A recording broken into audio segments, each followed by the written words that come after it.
অনেকে আমারে প্রশ্ন করতেছেন, ভাই কবুতর পাল্লার ভিডিও দেন, আসার ভিডিও দেন না কেন? ভাই আমি প্রচন্ড ব্যস্ত থাকি, আর লাস্ট পাল্লায় আমি অনেক বড় একটা ধাক্কা খাই, এটা নিজের দোষে। কারণ কবুতরগুলা অসুখ থেকে ওঠার পরে নরসিংদীর মতো খাতারনাক রোডে আমি কবুতর 6 কিলো থেকে 15 কিলো, 15 কিলো থেকে 28 কিলো, 28 কিলো থেকে 45 কিলো পাল্লা দেয়, এবং লাস্ট পাল্লায় আমার 16 কবুতর পইরা যায়।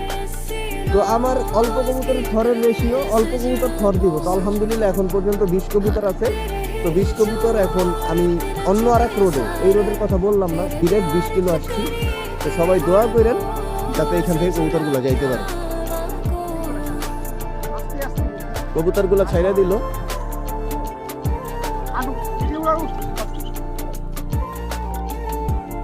আজকে আমার আইফোনের ভিডিও না, আজকে স্যামসাং S20 ভিডিও। জানি না ভালো হইব না খারাপ হইব, এমনি মন মানসিকতা খারাপ। যাই হোক, কবুতর সব উড়াল দিছে।